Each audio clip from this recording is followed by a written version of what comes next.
again, you have Netflix, and you may have noticed that for February, Netflix have just added Bad Boys 1 and Bad Boys 2 to their catalog.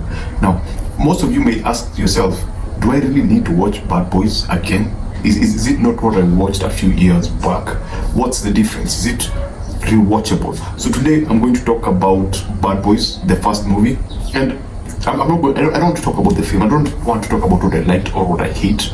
I just want to talk about the rewatchability factor, the entertainment value factor.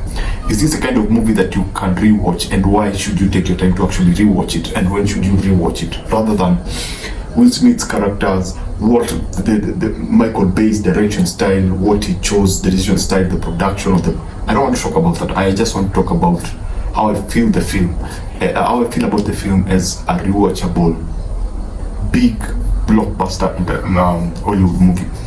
Now, first of all, before we begin, this is 2023.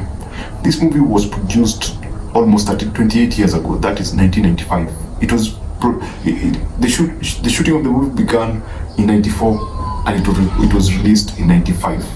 Initially, it was meant to be called Bulletproof Hearts, and it's supposed to be a Disney movie before Sony took it, and Don and Jerry, the producers, decided to actually make it a different kind of an action movie. Now, you need to remember, Bad Boys was never meant to be a big budget film. It looks like a big budget film, but initially, when you actually think about it, they were given only 20 million. It was a low budget in Hollywood standard. It was a low budget cop drama action detective movie. It was never meant to be a big budget film.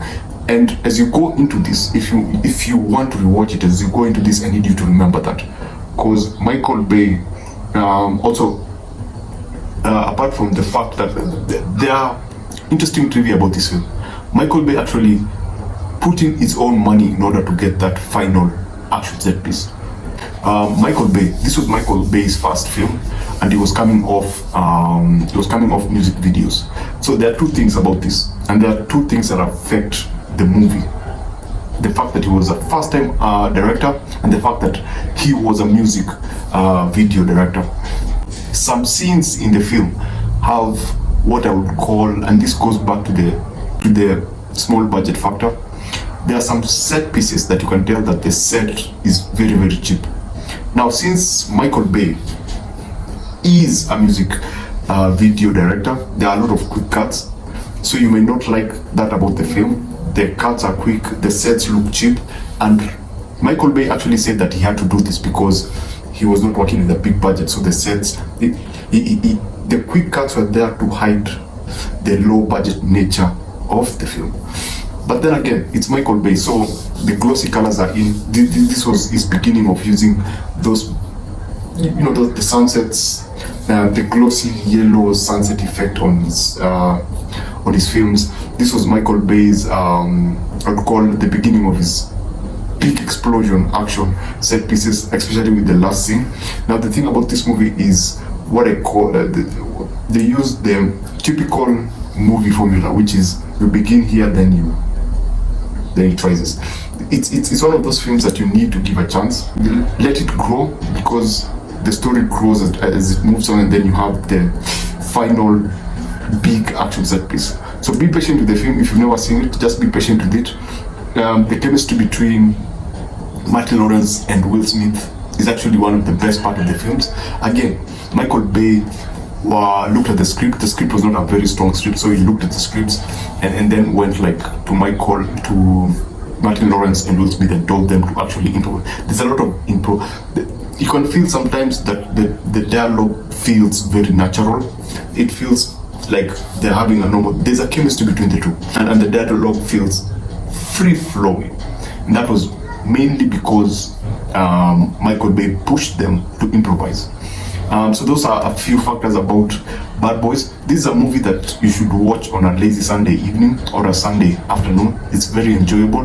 The comedy, some people complain about it, say that it doesn't hit, but I found that the comedy it's dated, but it's very enjoyable. It's enjoyable, let me just put it that way. The final action set piece is one of the best things about this film, and you'll find it a bit enjoyable if you like Michael Bay. So is Bad Boys 1 a good rewatchable film. Yes, it is. Give it a chance. It's on Netflix. Now, you also need to remember that this was the movie that made Martin Lawrence and Will Smith movie stars, like action movie stars. It's for Will Smith. There's a particular scene when he's running that defined him. That particular scene defined him as a Hollywood action star. So give the movie a chance. You may actually end up liking it. And if you've seen it before, just watch it. This time you get a better quality in terms of picture, and of course the subtitles. I always love subtitles in movies.